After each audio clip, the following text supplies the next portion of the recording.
Bila kita keluar dari perut mak kita, kita tak tahu apa-apa, tuan-tuan. Lalu mak kita pun mendidik kita, menjaga kita. Dalam Quran disebut innamal hayatud dunya la'ibun wa lahwun wa zinatun wa tafakhurun bainakum wa takatsurun fil amwali wal aulad. Wahai manusia, hidup kat dunia ni 5. Yang pertama nama dia main-main, permainan. Yang kedua namanya senda gurau. Yang ketiga dunia namanya perhiasan. Yang keempat namanya ialah kamu ni berbangga-bangga. Dunia ni tempat orang berbangga-bangga. Yang kelima namanya tempat tambah anak, tempat tambah harta. Tentang cari, kita hidup kat dunia 5 je. Ada orang seronok kat dunia main-main. Ada orang seronok kat dunia gurau-gurau. Ada orang seronok kat dunia berhias. Hari ni baju ni, minggu depan baju baru, nanti kereta baru, bila raya langsir apa? Langsir baru. Dunia ni memang suka perhiasan. Nanti dunia bangga-bangga. Bila bangga-bangga jumpa kawan lama. Kau sekarang duduk mana? Sekarang kerja apa? Sekarang pakai kereta apa? Sekarang office kat mana? Company kau sekarang dah berapa cawangan, berapa pekerja? Kau punya kebun dah berapa sekarang? Kebun apa semua. Medan berbangga-bangga. Dan takatsur fil amwali wal aulad. Medan menambah harta dan menambah anak. Kau sekarang cucu dah berapa? Cuma kalau dah tua sangat, kau sekarang makan ubat apa? Sekarang makan ubat apa? Kan cerita kan biasa. Mula dulu muda, kau sekarang kerja mana? Semuda. Nanti bila jumpa lagi, dah naik umur 40-an dan 30-an, kau sekarang anak dah berapa? Nanti masuk umur 50-an, kau sekarang macam mana? Kerja mana mungkin? Dah jadi 50. Dah sampai 60, kau cucu dah berapa? Nanti sampai umur 70, aku tak ingat kau ni siapa. Tak ingat. Itulah pasal dunia. Ada ulama bagi pasal 5 yang Allah sebutkan. Dunia ni yang pertama sekali permainan. Kenapa dia panggil permainan? Tuan-tuan ada kereta, tuan-tuan kat luar banyak motor, itu sebenarnya permainan. Kebun tuan-tuan tu permainan. Rumah tuan-tuan tu permainan. Cuba tengok budak. Kita bagi dia anak patung, dia main. Dia tengah shot main, tiba-tiba kita ambil. Apa jadi budak tu? Marah? Ataupun dia apa? Nangis. Dia pun tahu nangis. Dia kata nangis kata. Nangis lah. Sebab apa? Itu permainan budak. Namanya mainan-mainan. Bagi orang bapa budak macam kita, dengan atuk budak macam kita ni orang tua, apa permainan kita? Dunia. Sebab tu bila hilang kereta, nangis. Lepas tu bila hilang tanah, nangis. Lepas tu bila yang namanya hilang rumah terbakar, sedih. Kerana ini sebenarnya permainan kita. Sebenarnya lagi mulia permainan budak kepada budak berbanding permainan orang tua namanya dunia kepada orang tua. Sebenarnya. Sebab itu dalam Quran 5 perangai sifat dunia tu Allah mulakan dengan perkataan permainan. Sebab tu kita nak kena hati-hati dengan mainan kita. Kita tengok budak pandai, kita ketawakan budak-budak nangis mainan tak dapat. Sebenarnya kita juga nangis bila dunia kita tak dapat. Kan tadi khutbah tadi pasal apa tadi? Saya sebenarnya nak cerita pasal khutbah tadi tu. Tentang apa tadi? Tentang tonton datang sebenarnya Jumaat tadi. Tak mahal tadi tu. Cerita tentang kematian kan. Fitnah dalam kubur, alam kubur.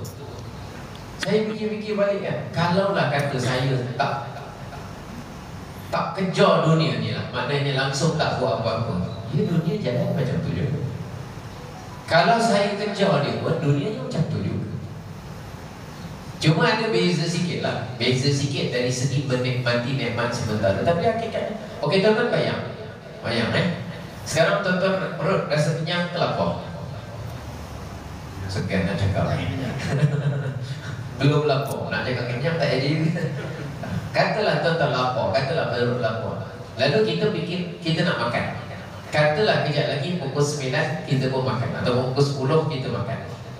Tadi tuan-tuan pukul 7 tuan-tuan rasa lapar. Kemudian tuan-tuan rasa makan pukul 9.30 tuan-tuan makan. Lepas tu pukul 10 Allah anugerahkan kenyang. Pukul 7 lapar, pukul 9 kenyang. Soalan saya, pukul 8 pagi besok ada tak lapar tu dengan kenyang tu? Ada lagi tak? Tak ada. Semuanya sudah ke belakang ditinggalkan. Semuanya sudah apa? Kita tinggalkan lapar dan apa? Kenyang. Dunia ni semuanya kita tinggal ke belakang. Tapi yang kita nak bawa ke depan apa? Tak ada. Najis semua keluar. Najis, tahi semua dah tinggal. Apa semua dah tak ada dah. Tinggal di belakang. Kita tak ada bawa ke depan untuk menuju. Yang kita bawa ke akhirat, apa amalan kita bisa balik kenyang dan sabar itu.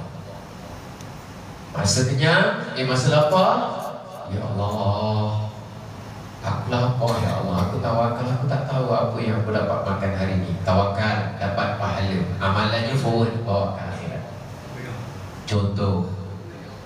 Kemudian dapat makanan. Bila dapat makanan, makan dengan tangan kanan. Bismillah, baca Bismillah. Bismillah, bawa ke depan menuju akhirat. Yang pahala makan tangan kanan tu bawa pergi ke akhirat. Tapi makanannya tak bawa. Makanan semua jadi tahi, semua tinggal. Lapar pun dah tak ada. Besok pagi lapar yang semalam. Lapar besok pagi cerita lain. Lapar yang pukul 7 malam dah tak ada. Kenyang yang pukul 9.30 malam pun dah tak ada. Dah tak ada. Tuan-tuan dah berapa banyak kali lapar dan berapa banyak kali kenyang. Sama je. Kaya, miskin, senang, susah, kuat, sakit, semua tinggal belakang. Oleh kerana kita dah tahu benda dah banyak tinggal kat belakang, sekarang yang kita nak bawa ke depan apa? Itu je yang kita kena fikirkan. Kalau tidak, kita ni macam sia-sia je hidup. Lapar, kenyang, buka, lapar, balik, kenyang kan. Kalau cerita cuma lapar, kenyang, tak ada amalan, maaf cakap, lembu pun lapar dan kenyang. Lembu ada masa dia lapar, dan lembu ada masa juga dia apa? Dia kenyang. Kita nak bawa apa daripada lapar, kita nak bawa apa daripada kenyang. Masa masuk ke alam dunia tu, kita mula kanak-kanak. Bila kanak-kanak, kita pun mula mengenal dunia. Tapi untuk start masuk kat dunia, belum dikira pahala dosa. Dibagi tempoh dulu, namanya bayi. Sampai bayi cukup 2 tahun, masuk fasa yang namanya kanak-kanak. Kemudian bila masuk fasa kanak-kanak, jejak umur 6-7 tahun, dia panggil mumayyiz. Boleh beza yang mana panas, yang mana sejuk, yang mana kotor, yang mana bersih. Akhirnya bila masuk mumayyiz, kita belajar sikit-sikit. Oh, ini cara istinja, oh ini cara ini. Sampai umur 9-10 tahun, Allah takdirkan kita bermimpi, namanya mimpi basah. Dan kita mula jejak umur kita disebut sebagai umur apa? Balik. Bila balik, minta maaf. Ada orang perempuan, dia cakap ini, engkau jangan buat nakal-nakal. Dia cakap kat kawan dia, dia kata 5. Saya dengar dengan telinga. Kau jangan nakal-nakal. Kau tahu tak kau nakal-nakal? Kesian, bapak kau tanggung dosa kau. Kawan dia tanya, kenapa bapak aku yang tanggung? Kau kan belum kahwin. Selagi kau kahwin, bapak kau tanggung, katanya.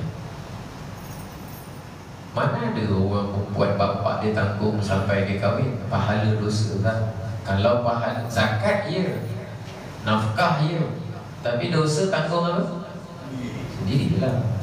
Jejak umur balik, perempuan tanggung pahala dosa sendiri. Start umur balik, lelaki pun tanggung pahala dosa apa? Sendiri. Masuk yang namanya umur kita remaja, cabaran kuat. Sebab masa tu pahala dosa mula dikira. Masa itulah jiwa muda kita bergelojak nak memberontak banyak perkara dan nak mencuba banyak benda. Sebab tu fasa yang kita kena ingat, berapa banyak solat kita tinggal tu biasanya masa muda nak kira-kira. Masa tingkatan 5, masa umur 16, masa umur 19, tengah nakal, tengah apa tu, masa tu nak cari balik, kira balik berapa banyak puasa. Kan tadi khutbah disebut, salah satu daripada cara persiapan menghadapi kematian ialah cuba mengingat semula berapa banyak salat dan puasa yang perlu kita qada. Kan sebut tadi khutbah. Disebutkan supaya nak mengingatkan kita fasa kita tengah lalu, namanya kehidupan dunia. Sebab nanti tuan-tuan, bila masuk ke alam kubur, bila kita nak meninggal dunia, bila saya besok meninggal dunia, yang saya sibuk kejar-kejar urus ni, semua tak nak ikut. Saya datang sini bawa kereta saya, tapi saya meninggal, dia seorang tak nak ikut kereta. Beria-rialah saya jaga servis dia tiap-tiap bulan apa semua. Bila saya mati, dia tak nak ikut. Sama juga isteri saya, nasib baik hari ni tak datang. Isteri saya ni saya kahwin dengan dia, besok saya kalau saya meninggal, dia memang apa? Dia tak nak ikut. Tak ada siapa nak ikut. Anak saya pun sama, pagi hantar sekolah lah, bagi duit belanja lah, kerja setengah mati nak cukupkan anak. Bila saya mati, anak ikut tak? Anak tak ikut.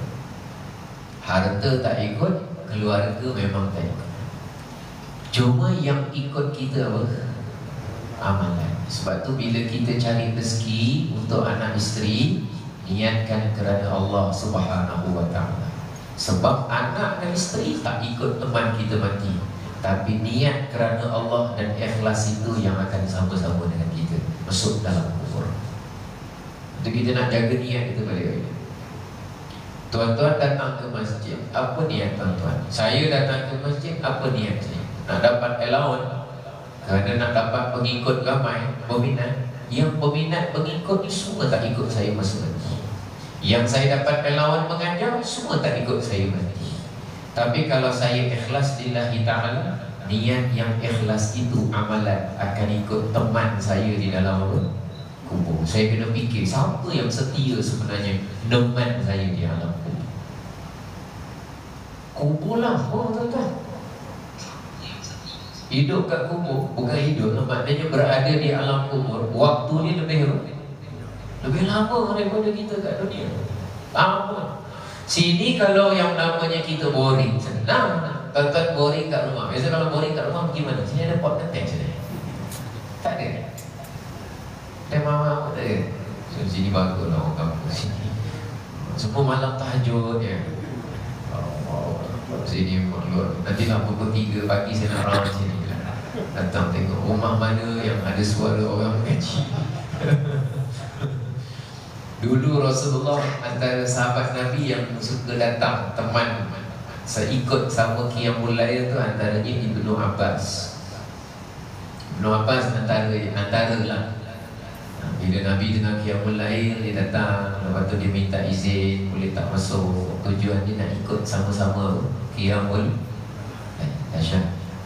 Sampai dia ikut Nabi Qiyamul Lail pagi-pagi, pukul 3, pukul 2 pagi, 3 pagi, 4 pagi. Saya setakat ni tak pernah lagi orang datang pukul 3 pagi. Mudah-mudahan jangan ada lah. Assalamualaikum Ustaz. Waalaikumsalam. 3:30 ni aku datang 3:30. Ada apa kecemasan kamu? Tak ada Ustaz, nak datang tumpang tahajud. Sudah. Tak tahu kan kalau berlaku macam itu, Allah Ta'ala dulu macam tu. Jadi dengan catatan apa tuan-tuan? Kita hidup ni memang kita nak settle. Kita nak apa sebenarnya dalam hidup kita? Bila kita dah mula balik, kita tanggung dosa pahala sendiri. Sebab itu kita kena menuntut ilmu. Lalu kita pun hidup sampai masa kita muda. Kemudian datang perasaan ingin berkahwin. Lalu akhirnya kita pun berkahwin. Lepas berkahwin kita dapat anak. Lepas dapat anak kita kerja. Didik anak, panjang cerita, anak pun dah besar. Bila anak dah besar, dah habis sekolah, sampai masa anak pun nak kahwin, kita pun kahwinkan anak kita. Akhirnya umur kita, وَمَنْ نُعَمِّرْهُ نُنَكِّسْهُ فِي الْخَلْقِ أَفَلَا يَعْقِلُونَ. Siapa yang kami panjangkan umurnya, kami akan kembalikan dia kepada kejadian dia. Sebab tu orang kalau dah tua sangat, dia tu macam bayi balik semula. Apa yang tua sangat? Dulu masa bayi tak ada gigi.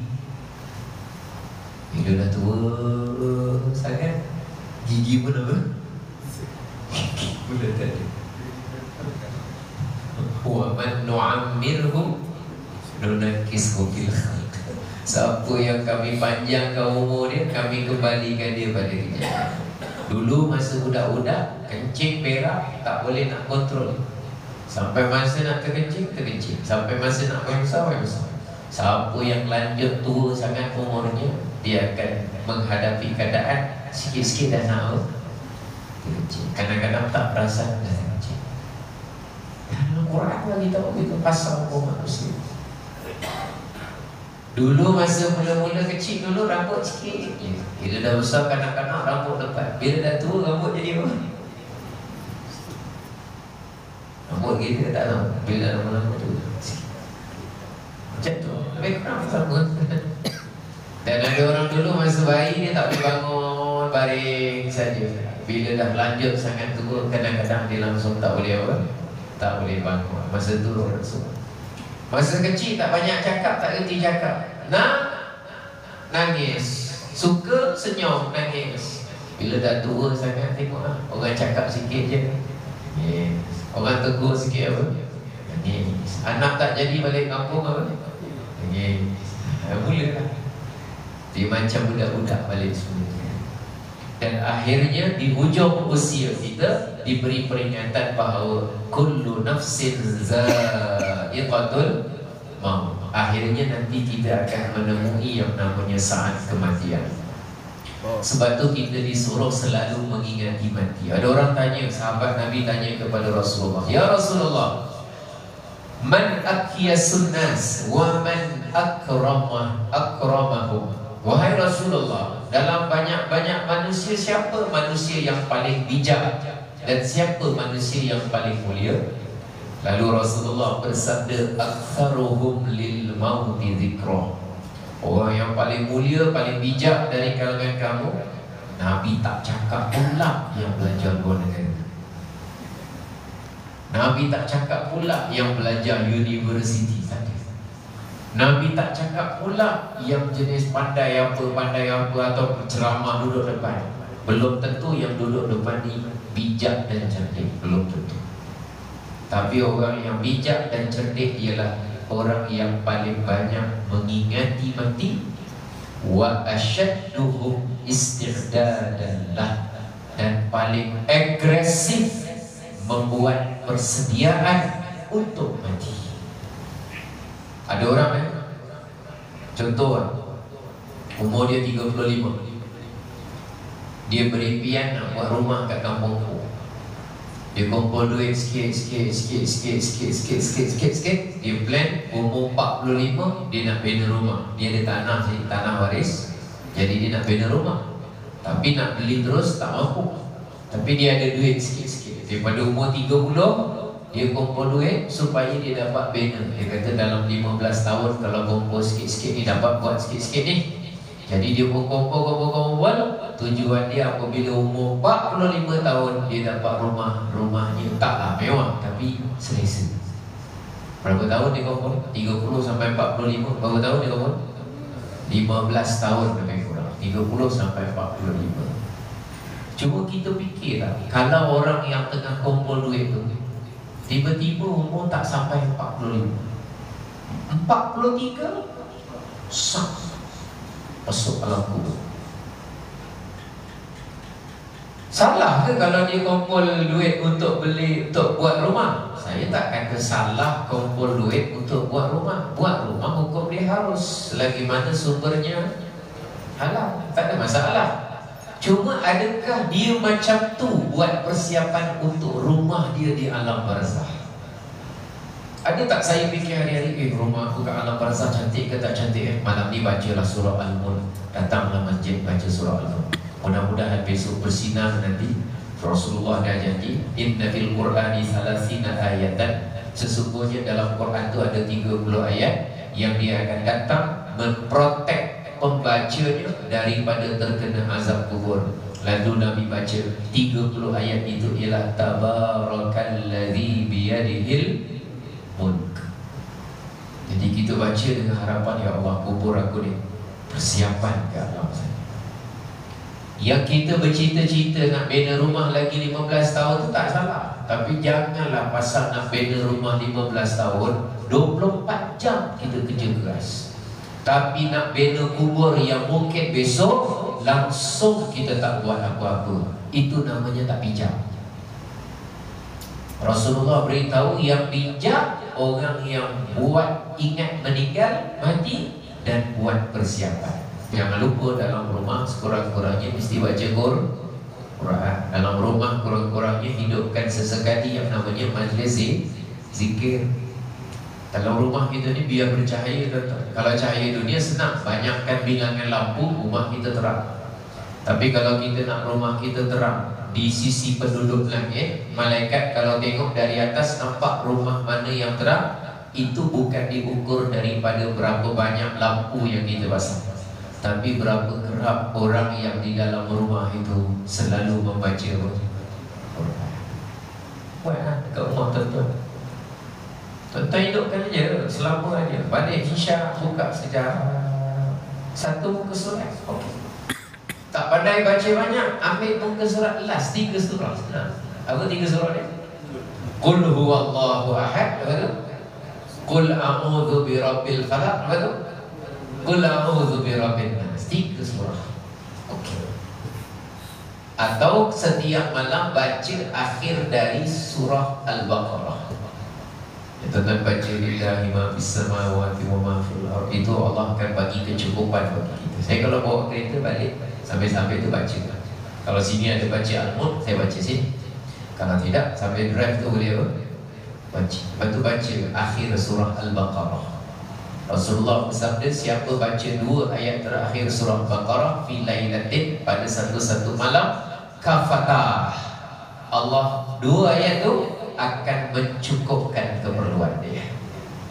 Cukup nafas, cukup fikir, cukup namanya suara, cukup pendengaran, cukup penglihatan, cukup, semuanya serba cukup.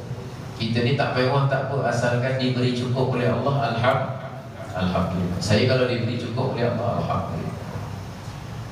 Sampai saja kita meninggal, sakaratul maut, dicabut nyawa, lepas tu kita diuruskan jenazah kita. Masa itulah orang angkat, kita tak boleh buat apa-apa. Ketika itu kita berserah diri saja, orang uruskan kita. Kita dimandikan, kemudian kita dikafankan, kemudian kita dibawa ke depan untuk dia disolatkan, dan kemudian kita diusung bawa sampai ke kubur. Nabi ingatkan, yatba'ul mayyita salas, yang akan ikut jenazah sampai ke kubur 3 saja. Yang pertama, ahluhu, keluarga dia ikut, anak, adik-beradik, bapak dia, kawan dia, semua ikut. Yang kedua, wa maluhu, harta dia ikut. Kereta dia, anak dia bawa, apa-apa rekod, apa geran, apa semua dibawa, ingatan-ingatan, duit-duit. Dan kemudian wa amaluhu, amalan yang selama ni dia buat, ikut sampai ke kubur. Cuma bila sampai kubur, masuk saja liang lahat, ketika saya punya jenazah diturunkan, Rasulullah bersabda, yarji'u thnani wa yabqa wahid. 2 akan balik, yang stay sama dengan saya cuma 1 saja. 2 yang balik tu siapa? Siapa yang balik? Yang pertama keluarga, yang kedua apa?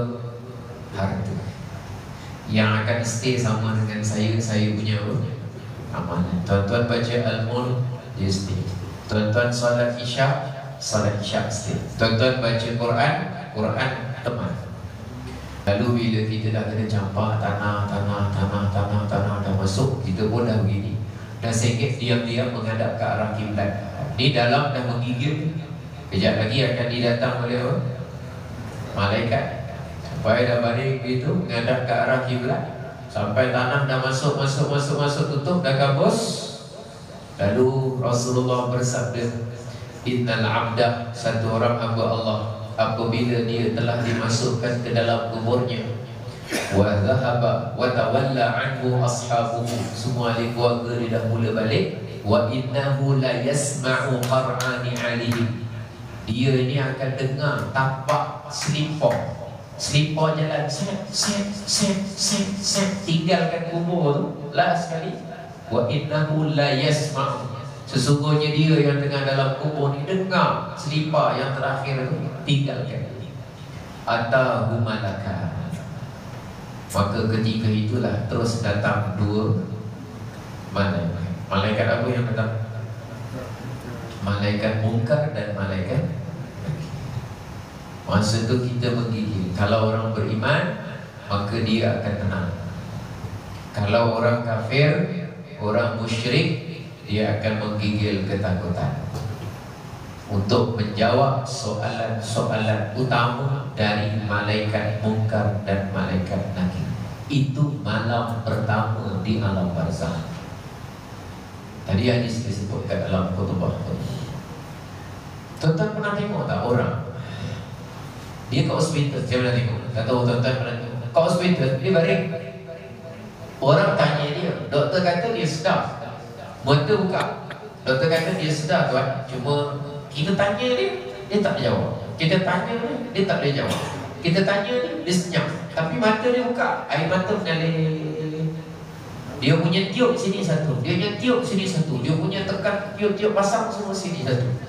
Tapi dia dengar kita cakap, tapi dia tak boleh jawab apa-apa. Soalan saya, ada tak orang gitu? Ada tuan-tuan. Kalau tuan-tuan tengok di hospital ada. Itu kenapa dia tak boleh jawab? Kita tanya dia, apa khabar? Otak dia fikir baik, hati dia faham soalan kita, tapi tak boleh apa? Tak boleh cakap. Kenapa tak boleh cakap? Mungkin tak ada tenaga, mungkin peti suara, mungkin dia tak ada kemampuan nak bercakap. Walaupun dia dengar dan dia faham. Dalam kubur, walaupun kita faham, walaupun kita yang namanya tahu soalan malaikat, tapi yang jawab itu ialah amalan kita. Kalau amalan kita mengaku selama ini Allah sebagai Tuhan, Nabi Muhammad sebagai Rasul, Al-Quran sebagai panduan, otomatik mulut kita nanti akan lancar menjawab soalan daripada siapa? Malaikat mungkar nakir. Tapi kalau kita, na'udzubillah, kalau orang-orang kafir munafik, dia tanya, ma taqulu fi hadzal rajul, apa pendapat kamu tentang lelaki yang diutuskan ini? Tadi khutbah dia cerita. Lalu orang munafik dia kata apa? Aqulu kama yaqulu anhun nas. Aku cakap dia ni macam yang orang cakap. Orang cakap dia gini. Dia tak boleh nak cakap ini adalah pesuruh Allah. Walaupun dulu dia nak tahu orang Islam mengakui Nabi Muhammad seorang Rasul, tapi nak keletong ke alam kubur dan tak boleh. Lalu dibantai, dipukul dengan pukulan tukul yang diperbuat daripada besi. Lalu dalam hadis tadi khutbah apa? Lalu dia menjerit kesakitan kerana dibantai, sehingga semua makhluk dengar dia menjerit, kecuali manusia dengan jin yang tak dengar. Kita dengan jin yang tak dengar, ada orang tunjuk-tunjuk kena bantai, baru lepas kena bantai. Kita lah. Tapi makhluk-makhluk yang lain Allah jadikan dengar, maka mereka. Sebab itu Rasulullah bersabda, al-qabru imma rawdatun min riyadil jannah wa imma hufratun min hufarin. Kubur sama ada dia jadi taman-taman syurga atau dia jadi lubang daripada lubang-lubang api neraka. Itulah transit pertama akhirat kita. Saya mudah-mudahan besok Allah selamatkan saya lah dekat masa kubur. Tuan-tuan, masa tahiyat akhir jangan lupa baca tu. Dalam tahiyat akhir tu, lepas kita baca apa? Wa barik ala Muhammad wa ala ali Muhammad kama barakta ala Ibrahim wa ala ali Ibrahim fil alamin innaka Hamidum Majid. Sebelum bagi salam tu, bagus baca doa, Allahumma inni a'udzubika min jangan minal khubusi wal khaba'is. Ini nak masuk tanda saja. Min azabil qabr. Ya Allah, aku berlindung dari azab kubur. Wa a'udzubika min azabi jahannam. Aku berlindung dari azab neraka jahannam. Wa a'udzubika min fitnatil mahya wal mamat. Aku berlindung dari fitnah kehidupan kematian. Wa a'udzubika min syarri fitnatil masihid dajjal. Aku berlindung daripada kejahatan fitnah dajjal. Empat ni memang kena doa. Siapa yang ajar doa ni? baginda Rasulullah. Yang pertama tadi apa? Azab apa? Azab kubur. Yang kedua azab apa? Azab neraka jahanam. Yang ketiga fitnah apa?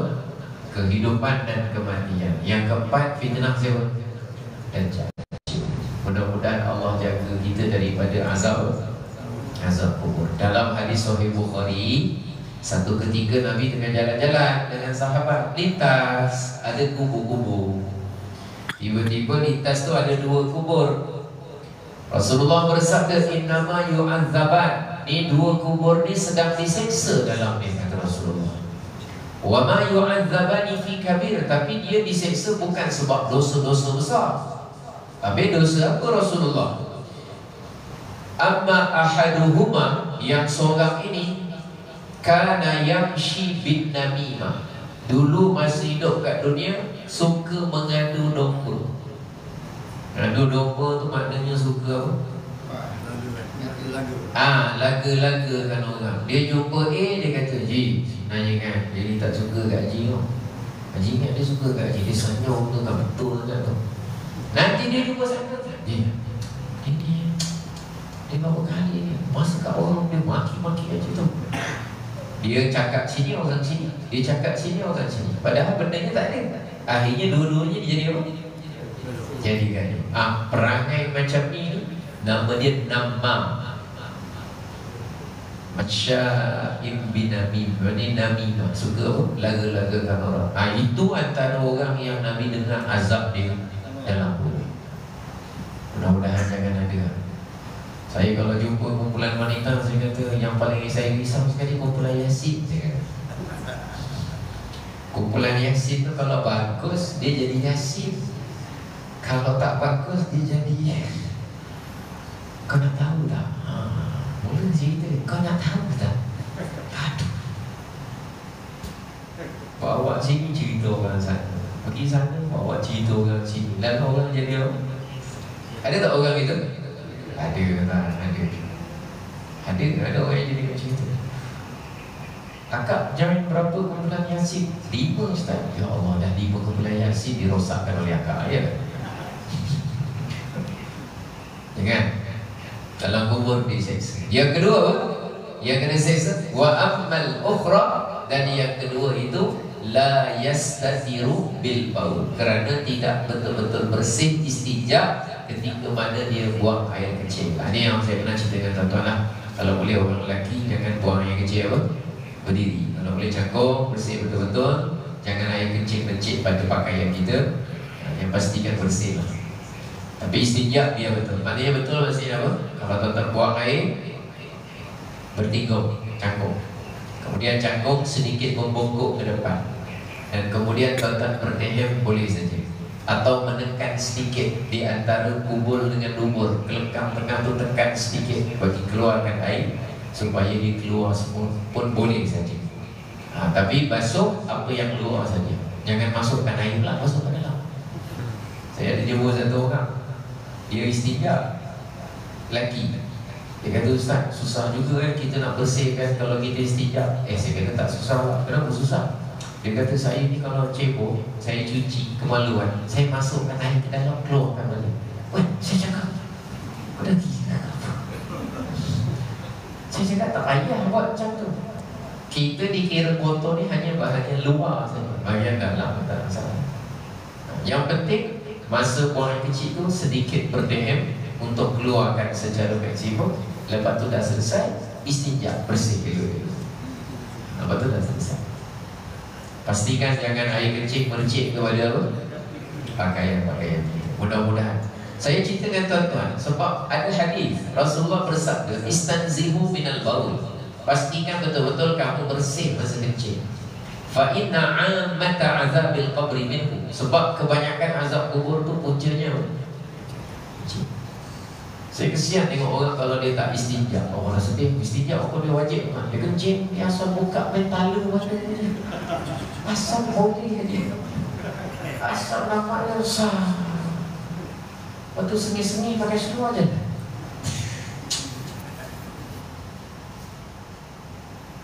Buang gitu, ketuk-ketuk je. Ketuk-ketuk je. dia giling-giling je. Tak boleh tak. Istijah ni hukum dia wajib. Sayyidina Ali dia pernah ingatkan, kata beliau, irtahalatid dunya wa hiya mudbirah. Dunia ni akan terus berjalan dan dia akan meninggalkan kita ke belakang. Jadi maknanya kalau saya dulu kejar sesuatu, saya dah dapat, benda ni dah lepas. Dulu saya lapar, benda dah lepas. Dulu saya pernah kenyang 3 kali, 10 kali, 20 kali, 10 tahun pernah kenyang, kenyang tu pun dah lepas. Dulu saya pernah susah, susah tu pun dah lepas.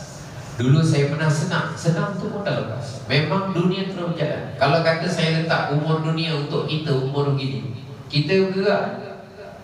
Setiap umur kita tu sampai mati, Allah dah sediakan apa susahnya, jumpa siapa, buat apa, dengan apa, makan berapa kali, semua dah itu sampai mati. Sampai masa kita lalu, sampai masa kita lalu, sampai masa ada ketentuan, sampai masa kita lalu ketentuan daripada Allah. Jadi dunia ni terus berjalan dan dia terus ke belakang meninggalkan kita.